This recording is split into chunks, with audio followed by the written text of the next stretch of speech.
All right, good morning, everyone. It's good to see you all. So, I was asked a couple months ago if I would be interested in participating in this program about Ramadan. And so I was terribly excited about it for a number of reasons, and really thinking about, how can I convey the importance of Ramadan on a personal level, but also on a community level. So I hope that that comes across today. Just a little my contact information right there if you're interested in emailing afterwards, or I guess want to see these slides or something. Okay, a little bit about myself. So currently, I am a history teacher at a local high school, and I'm a former museum educator. I actually used to work here at the Missouri Historical Society years ago when I first moved here to St. Louis now, 2 decades ago. It's been that long. Oh, getting old here. Um, so my formal education, I have undergraduate in history and BA in Africana Studies, but then my graduate work in education has been around global awareness and citizenship education, which has allowed me to travel and teach around the world. Um, and experience many different cultures and different ways that people define citizenship and belonging. A couple images that I have up here of me. I don't know, is there a pointer on this thing? Is that? Yeah, there we go. Okay, cool. So I always start right here in this small building right here. I am a proud Detroiter, and yes, I've been in Missouri for 2 decades, but I identify as a Detroiter. It's in my blood. But that small structure right there, that small house, was is it actually still exists? Masjid Nur. It is maybe 800 square feet inside of there, a converted small house that is a mosque in Highland Park, Michigan, which is right in the middle of Detroit.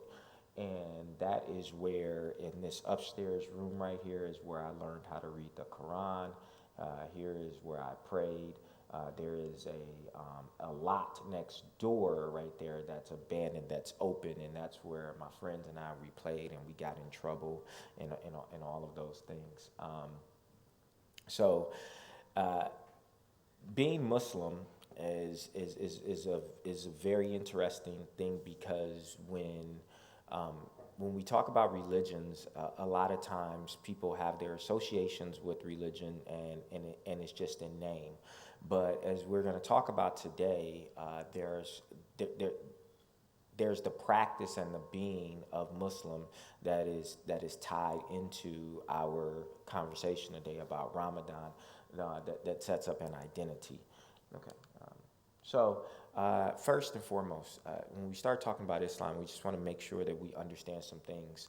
And I teach a cultural competency class at my job, and the cultural competency class is for faculty and staff to learn about different cultures and customs and things like that. And we have a growing Muslim population at our school, as we'll talk about a little bit more today. And that growing Muslim population is increasingly diverse. And so we talk about the diversity within our Muslim student population. That's kind of the focus of the course right here. And I'm surprised that a school that has a mission to build global citizens, as the one where I work, how many faculty and staff there know very little about Islam. And you would think that with our current geopolitical climate and so on and so forth, and all the conversations that we have about Islam, that people would actually know more about it. So I always like to start every discussion off about Islam or about Ramadan, about fasting, with actually just understanding some basics of Islam. So in terms of the Abrahamic faiths, which Islam is, it's based on the Judeo-Christian beliefs. It is the baby of those religions, coming, roughly in the early 600s or so Common Era, founded by a man by the name of Muhammad. And as you see right after his name, you see the initials right there, and that stands for peace and blessings be upon him, which is what is said after you mention Muhammad's name. So A huge thing in Islam, though, is based on five pillars, and these are not, I guess, optional in the sense. This is really practicing these is what makes you Muslim. Now, they are in hierarchical order, and that is, first and foremost, your declaration of faith, bearing witness that there is only one God and that Muhammad is his last messenger. And this right here is really what starts into being Muslim. Everything else is based on if you can do it, so situationally. So this declaration of faith and this conversion, this ability to convert to Islam is what allows Islam to grow at the rate that it does, from the 700s on. It's relatively easy to convert to once you have the declaration of faith. It's not like Judaism where it's following a bloodline. It's not like Hinduism where there is an inherent caste system or structure within there and things like that. So Islam becomes very, very accessible. Christianity is very accessible too, which explains why they're the two largest religions in the world. So after that is prayer. And that prayer is prescribed for 5 times a day. There are 5 daily prayers that Muslims must do, and they come within certain time frames of the day. And then following that is alms or zakat, which is a charity. It's not quite like tithes in Christianity where there is a set percentage, even though some Muslims do follow a certain percentage of their income that they will give. And then there's the fasting part, which is really what we're going to be talking about today. This fasting in particular during the month of Ramadan. And if you are capable and able and financially able and physically able, at least once in your life to make a pilgrimage to Mecca, Hajj, which is where I was right there in that image right there. So that was a moment of self-actualization for me there. Okay, so let's get into the fasting part right here because this is what we're talking about in Ramadan. And as you can see, this is really one of the religious obligations here, not just simply a suggestion here. So in the Quran, which is the holy book of Islam, there is chapters, we call them surahs. And in Surah Al-Baqarah, which is the second surah, which you get that 2 right there, this is one of the quotes that people bring out in terms of, the fasting right there.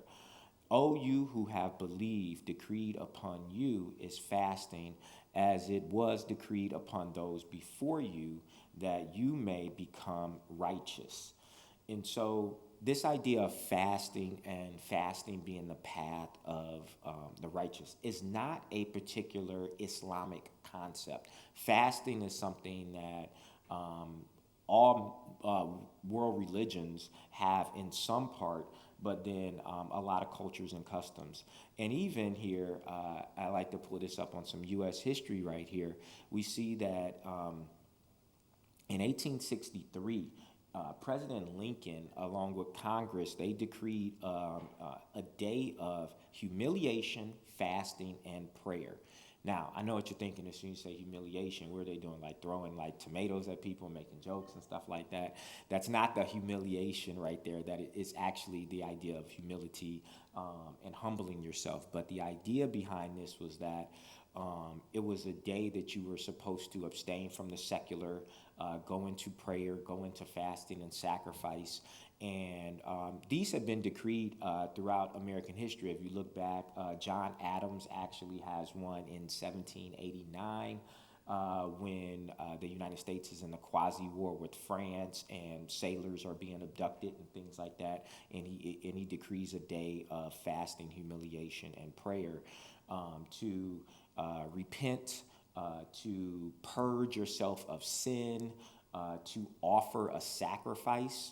So this happens in the religious context, but it also happens in just in a general population within the city. Imagine just today if we said, hey, we've had days of suffering or a tragedy or we're about to embark on some great endeavor. Why not, as a nation, why don't we spend the day in prayer and fasting, offering a sacrifice before we move forward? That's basically what's happening here in 1863 as a result of the Civil War. That's what Lincoln declared. So it's not something that is uniquely Muslim, but the way in which Muslims fast is unique to Muslims. Okay. All right. So there's a lot of reasons behind why people fast. This idea of repenting, this idea of sacrifice, and for Muslims, the number one part in fasting is this theological concept of taqwa. And as a kid, I was introduced to taqwa in a very authoritarian way.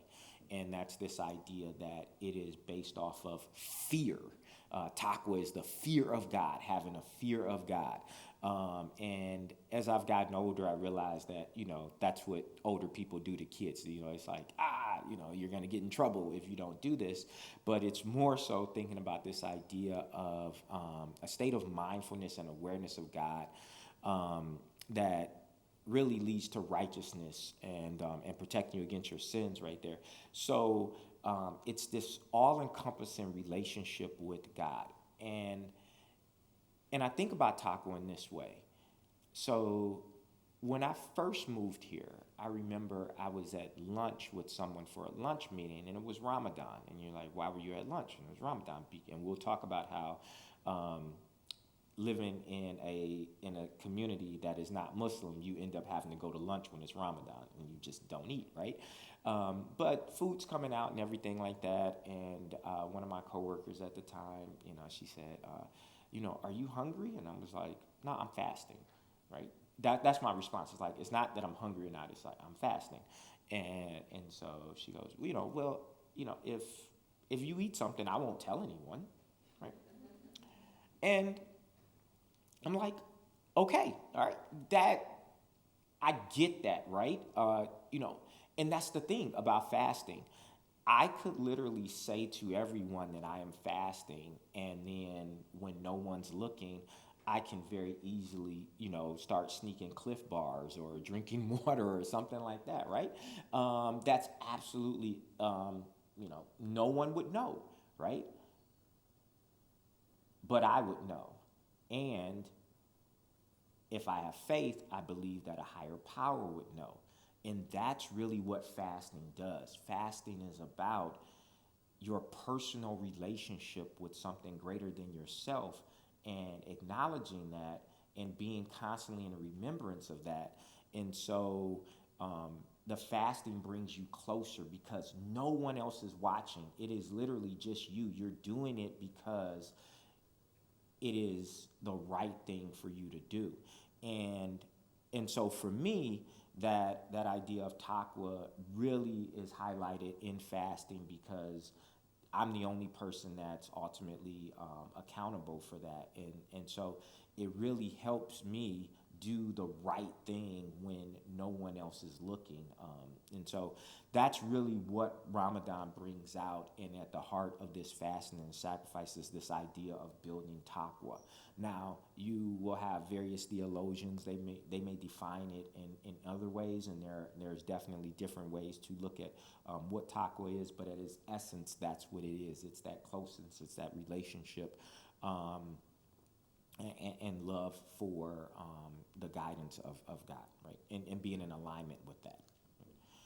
Okay, so I'm a history teacher at heart, and I really can't take things out of context. And I really like to do things like this when we start talking about Muslims in America and Muslim communities and tolerance and all these things, especially in our current climate.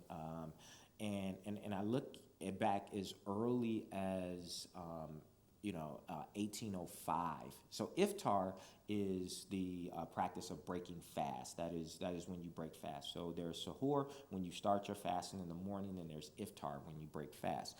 So actually, the first recorded iftar in American history, first recorded iftar that we have is actually at the White House in 1805 by good old TJ.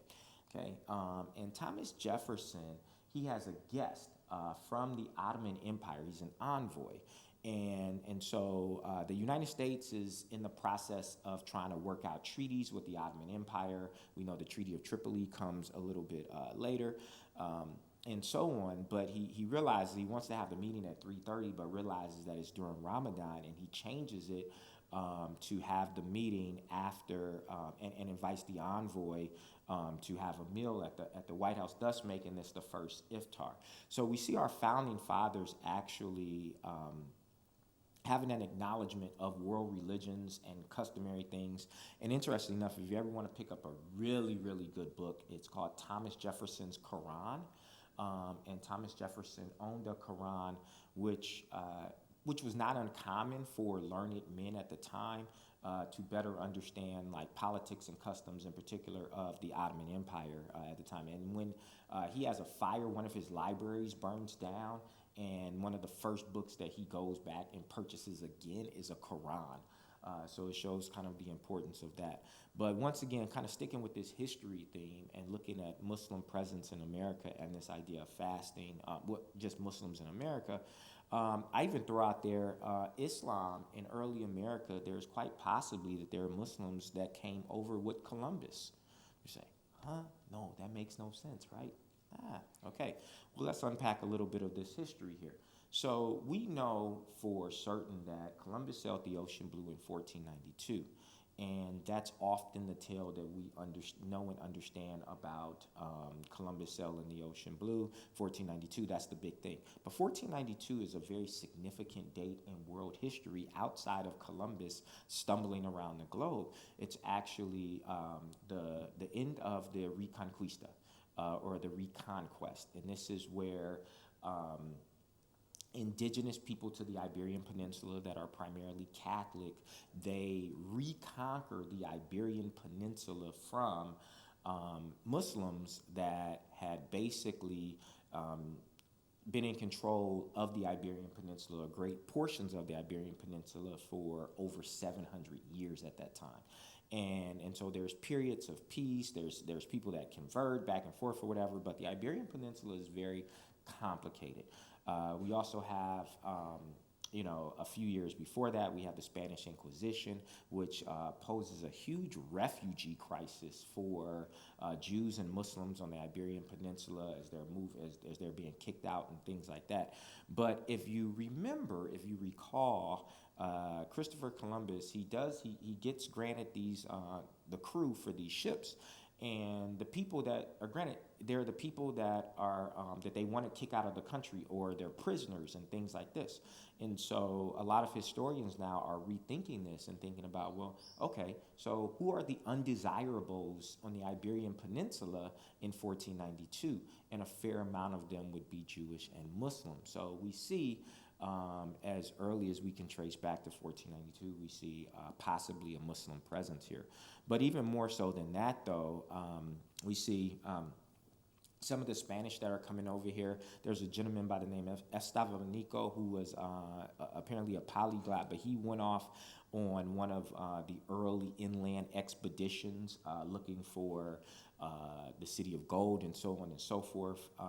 And he was Muslim from Morocco, and spoke different languages and acted as an interpreter as he moved along this expedition. So we have direct evidence of that.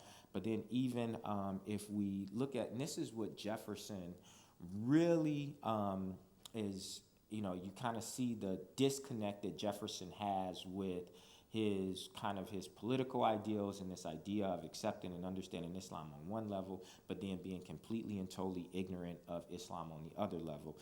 But obviously we know a lot about Thomas Jefferson and his ability to disconnect certain things in his mind. So anyway, no TJ jokes? Okay. All right. Anyway, but Islam had been in West Africa, in particular in Ghana, Mali, and Songhai, these empires that were in West Africa from the 9th century on. We know about the epic tales of King Sundiata, who the Lion King was after, or Mansa Musa when he makes his pilgrimage to Mecca, and so on and so forth. So Islam is in West Africa. It's been in West Africa for centuries. By the time the transatlantic slave trade comes around, And so we start to see people being taken from, this area here. There is a fair amount of them, and some historians estimate anywhere between 15 to 30% of the Africans taken from the continent of Africa during the transatlantic slave trade were Muslim. But what does that look like in practice? Are they practicing Islam as we know it? We also know that there is a fair amount of syncretism in West African religions where Muslims are, where Islam is combining with indigenous religions and things like that. And so you get kind of like this gumbo of religions happening. But we do have some evidence, though. As early as like with the American Revolution, we see these muster rolls of black men that fought in the American Revolution, and we definitely see some Muslim names right here. We see Muhammad, we see Yusuf bin Ali, we see Saba, we see Salim, and so these are actually Arabic Muslim names that are on these ledgers that people of African descent are holding. So we see a high evidence of this, and this once again goes with this disconnect. While Thomas Jefferson is talking about religious freedom and things like this, and he's inviting Muslims, these envoys or whatever, to the White House, but also not really acknowledging and understanding that about 20, to 30% possibly of his enslaved population are Muslim as well. But I want to get specific here, though. We can obviously do a deep dive into early American history, but we are talking about Islam here in the St. Louis area. So Islam is growing at a extremely fast rate here in St. Louis over the last decade or so. We have seen a spike, but we're going to talk about some of those highs there. And so in the late 1800s, so right around the turn of the century, there is a movement. There's a Muslim movement coming out of India, the Ahmadiyya movement, where there is. This community has believed to have found the Mahdi, which is supposed to be the basically the Messiah coming right before the last days, if you will. And so this community, they're in India, and you think late 1800s, and there's also the British are there too, and there's this sense of missionaryism, right? And so the Ahmadiyyan community, they begin to spread out from India and begin to set up ministries and do missionary work. But they come to places like Chicago in particular, and they go right into the African American community, and they begin to convert. And so for a lot of African Americans in the early 1900s that are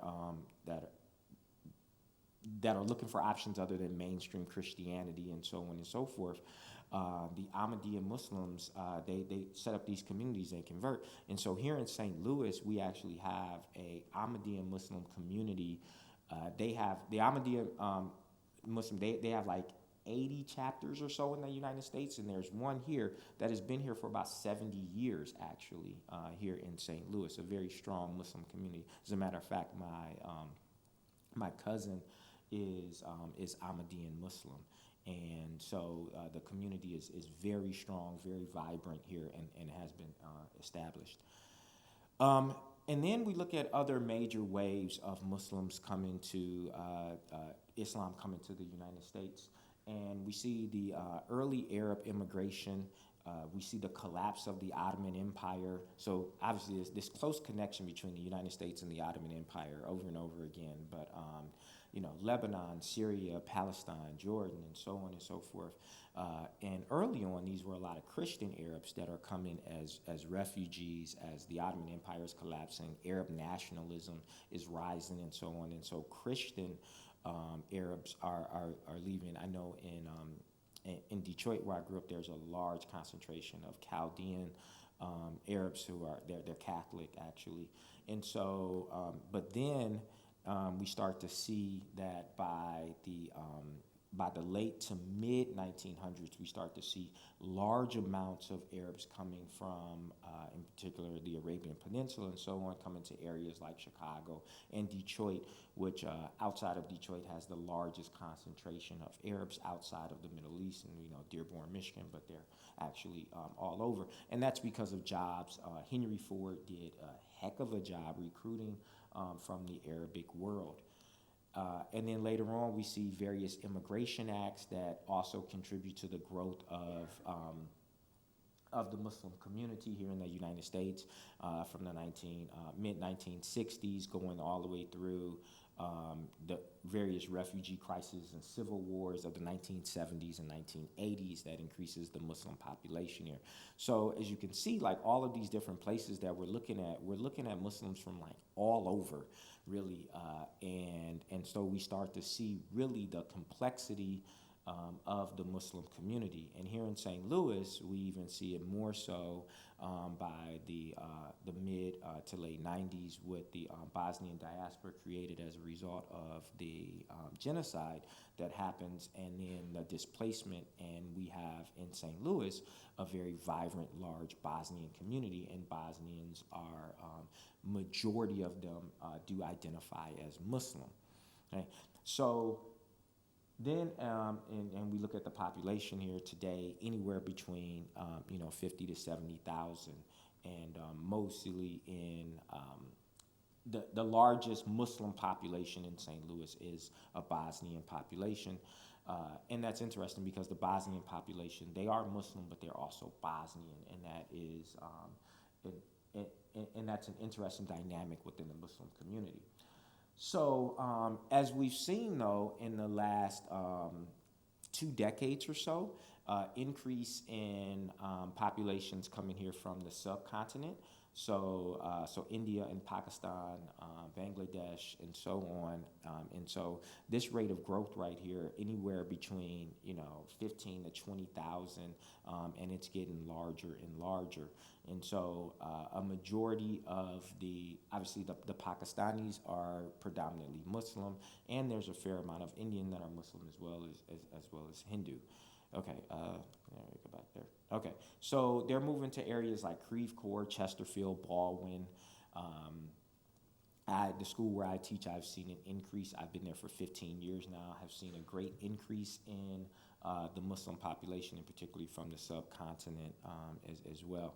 And so they're bringing here, so there is a very large Islamic center that is out in Baldwin, that works in conjunction with the Islamic Center that is on SLU's campus, and they pretty much do a lot of the governance and organizing of Islamic activities in the area. And so these are just some other things that we see around here. So we see the Wali and Eid and all of these things, to the point where when I first started, when I was first here, it was always religious observances were an afterthought, but we're seeing these dynamics change in the area where now, my school, we actually have a rolling calendar that acknowledges the Wali, that acknowledges Eid. We do things during Ramadan to make it easier for the Muslim students fasting and so on and so forth. So that's what I want to really talk about, this being able to practice your faith in a place where your faith is not necessarily known, or people are being aware. And this is one of the biggest challenges right here. And even if we want to get technical, some people might even consider this a form of jihad. And I know jihad is a loaded term, right? And everybody talks about it as a holy war. And that's the external one, fighting against people that may be trying to stop you from practicing. But every Muslim, the concept of an internal jihad, and this is the battle that you fight every day trying to practice your faith. And Ramadan being one of those, these are the challenges that we have of being fasting in a society that still expects production during the day. I was just reading some articles in preparation for this presentation, and there's some great articles done by NPR, STL, over the last few years, and it just talks about our immigrant populations coming here to St. Louis, their first stop in America, and then coming into Ramadan and realizing that nothing stops during Ramadan. I still have to be productive. I still have to do the things that I do. And I'm still trying to practice my faith. And this is something that, for many Muslims, Ramadan is not something that is optional. It's not like, oh, I just miss a day and make it up and so on and so forth. Usually, so I talk with teachers who I work with and coworkers to see if they can do things like changing test times and maybe not putting so much homework and things as people are fasting, because I have students that are actually sometimes because they want to do well on a test, and so they will not fast that day so they can do well on the test, so they make sure they have enough calories and so on and so forth. So some of these questions around practicing your faith in an environment that is not conducive to that. We have Muslim students probably and employees in different areas making choices that others don't necessarily have to make, as our calendar is often closely aligned with the Christian calendar. So another huge thing too is this idea of standing out. And so I am Muslim. I have absolutely no problem saying that. But just looking at me and you don't know, I don't necessarily present as Muslim. I'm black. That comes out very, very evident, right? I can't hide that. And also, black in America does not necessarily equate with Muslim. Now, a lot of times, people think I'm Christian, right? So I have to, I have to stand out in order to be Muslim. But what happens is if you combine a predominantly immigrant population coming in new to the area, and also to our current climate around Islam and Islamophobia and so on and so forth, there is less and less inclinations for people to want it being known that they are Muslim. But we are starting to see that change, though, as the Muslim population increases and is growing in this in the St. Louis metropolitan area. And I've noticed it in my time here. I've been here now for 2 decades, and we're starting to see that people are becoming more and more willing to display their religious identity in St. Louis. And I think that is a wonderful thing, actually, that we see happening here. When I first started, I am the faculty sponsor for our Muslim Student Association. And one of the things that I was seeing, I wanted to have an assembly presentation where Muslim students could go and talk to the school and tell them about Ramadan and about what it means and how it's not just not eating, it's a great time of community and we come together in prayer and I get to see my family and all these things and so all these wonderful things that are associated with Ramadan. And then early on I had students say, I don't want to do it. Nobody knows that we're fasting and we don't want anybody to know because we don't want people to put a target on us or things like that, and my heart broke, right? My heart broke for that because everybody should be able to be who they are in places where they want to belong, right? And so acceptance and belonging are key fundamental things here. So these are challenges that we face. As I'm reading some of these articles in here, they talk about some families seek to have their children now blend in and not speak not speak Arabic in public and so on. And then there's also the push for people to try to stand out. So this push pull that is happening within the Muslim community, and these are things that people are struggling with. In particular, I work with a lot of youth, and these are things that they are struggling with here. And another thing too. This idea, though, of Ramadan and all that it brings, when we overlap the Islamic calendar, which is not static, and this is an important thing. So Ramadan is not, it's like the month of Ramadan. What month are we talking about? It's the Islamic calendar. It's the 9th month of the Islamic calendar that is based on a lunar cycle. So it moves about 11 days back every year. So next year it'll be 11 days earlier. Ramadan's first day is Ramadan comes in this Friday evening. So our first day of fasting will be on Saturday. So next year it'll be 11 days for that. Don't ask me to do that math. I don't know what date that is, right? But you get the idea. So having a fixed we have a fixed calendar. Our Gregorian calendar is fixed, and it's messed up. Having a fixed calendar, and not trying to get too deep into time, which is a total social construct, but trying to have a fixed calendar in a universe that moves is really hard, which is why we have the leap years and the missing days, and we're all adjusting time and stuff like that. We're trying to fix this thing as it's moving. So you have that, and which is our standard accepted time globally that we go with. But then you have all of these cultures that try to adhere to another time. And so with Ramadan, it comes in different times, and it doesn't care about your meetings. It does not care about your vacation plans or anything like that. But then there's also the sun up to sundown.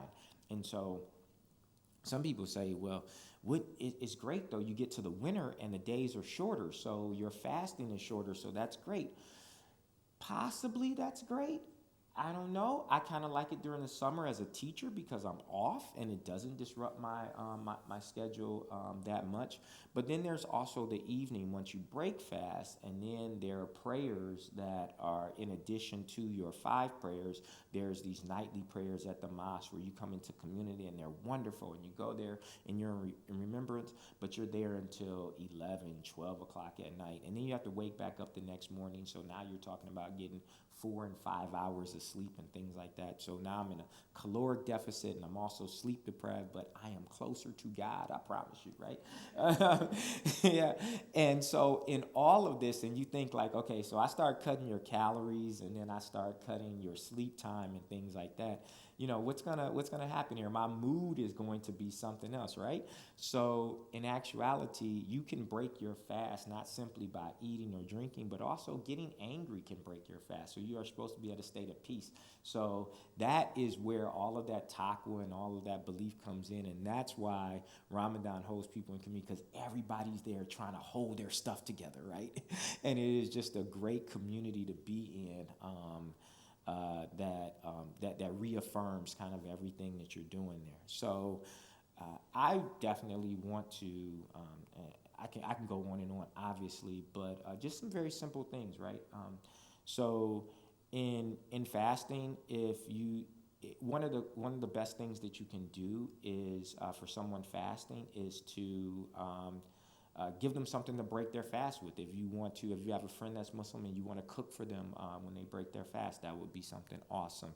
Saying Ramadan Mubarak, which is have a blessed Ramadan. You please don't say happy Ramadan because it's not like a celebration, and I had to talk to coworkers about that. Those of you who are celebrating Ramadan, saying we're celebrating, we're observing Ramadan there. That is a great way to acknowledge someone's fasting there.